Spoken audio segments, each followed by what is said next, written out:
יש מחלה שנושאים אותה הרבה אנשים שהם פרוצים, נקראת מחלת האיידס. במדרש רבה, פרשה כ"ו, סימן ה', או בירושלמי בסוטה, פרק א' הלכה ה', מובא תיאור קצר על הדבר הזה. מחלה הזאת היא נוראה, בדרך כלל נושאים אותה עד יום המוות, מתים ממנה. היא שוברת את כל המחסומים הרפואיים בגוף, זאת אומרת כל ההגנה של הגוף. וחז"ל אומרים, אמר רבי סמלי, בכל מקום שאתה מוצא זנות, אנדרלמוסיה בא לעולם. מה זה אנדרלמוסיה? מגפה של החיידקים בכל מקום, לא משנה אם זה יהודים או לא יהודים, אם זה שבטים, כושים או כל מיני מה, כל מקום שאתה מוצא זנות, אנדרלמוסיה באה לעולם והורגת טובים ורעים. כיוון שאם יש זנות, לא שומרים על ההיגיינה המתאימה בחמת הזנות, וזה יכול לגרום למחלה נוראה של איידס. יש דבר מעניין נוסף שחז"ל דיברו עליו, זה התמכרות לסמים. התמכרות בסמים באמת היה ידוע, אבל רק במאה שעברה, בשנת 1950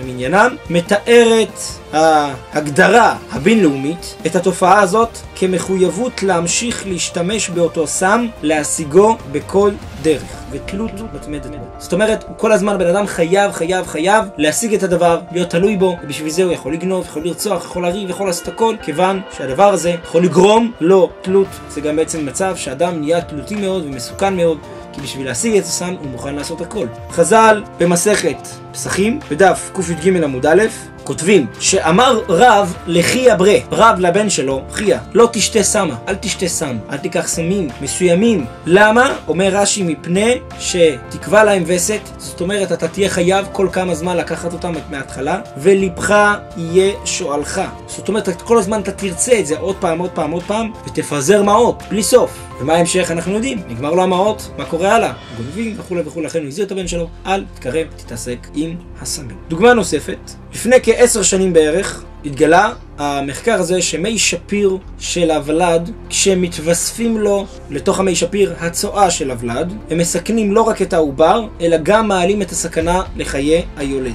הדבר הזה הוא בעצם שבמהלך חלק קטן מהלידות, העובר מפריש צואה לתוך המי שפיר עוד לפני שהוא יוצא לאוויר העולם.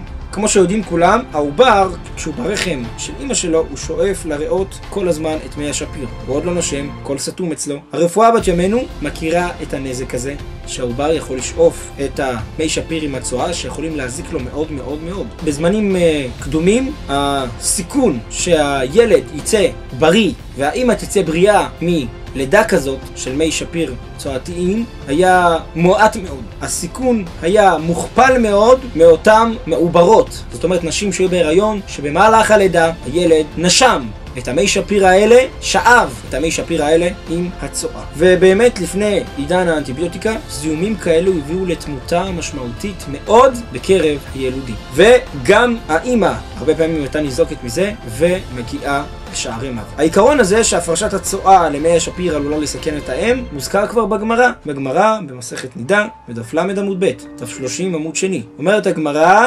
שכל זמן שהעובר במעי אמו לא מוצירי שמא יהרוג את אמו. זאת אומרת, לא רק בגללו שהוא ודאי יכול להסתכן מזה, הוא יכול גם להזיק לאמו בשלב הזה. זאת אומרת שהידיעות האלו שהתגלו לנו רק בעשרות שנים או אפילו המאות שנים האחרונות, הם ידיעות יפות וחשובות, אבל לא כל הכבוד לרפואה ולרופאים, כל הכבוד לפני כן לתורה, לחכמי התורה, לחכמי התלמוד שגילו לנו וכבר נודע לנו לפני כן על זה. מי שהיה לומד תורה היה יודע. הליקוטים שאמרנו הם מתוך ספר נשמת אברהם של יהודי חשוב שהוא גם פרופסור וגם רב אברהם סופר, שחיבר הרבה ספרים בתחום הרפואה והתורה. הקשר הזה בין התורה, שזה תורת ישראל, לרפואה המודרנית, זה קשר בל ינתק. כי בעצם התורה הרבה פעמים מצווה למשל על האדם לצום ביום כיפור. ואם הרפואה אומרת שלא לצום, אז אומרים בסדר, פיקוח נפש דוחה הכל. כל התורה כולה, חוץ מ3 עבירות, גילוי עריות, שפיכות דמים ועבודה זרה. אבל בעצם התורה מאוד מתחשבת ברפואה ונשמרתם מאוד לנפשותיכם. מאוד.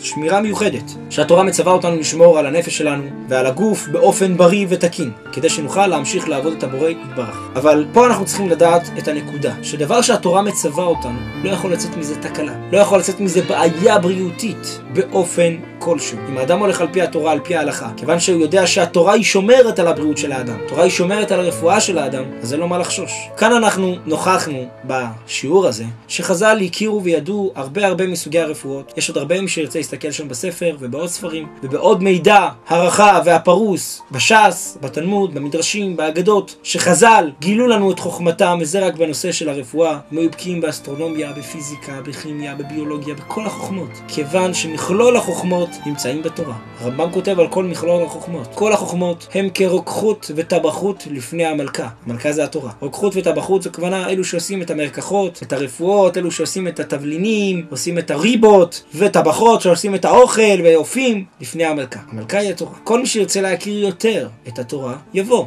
ויקבע עתים לתורה, ויבין את החוכמה האדירה, את העוצמות הבלתי נגמרות שטמונים בתורה, ואת הידע העצום של חז"ל, לא רק בתורה, אלא בכל מכלול החוכמות. אם אתה רוצה להיות חכם, בוא תצטרף אלינו לעולמה של תורה, לעולמה של חוכמה.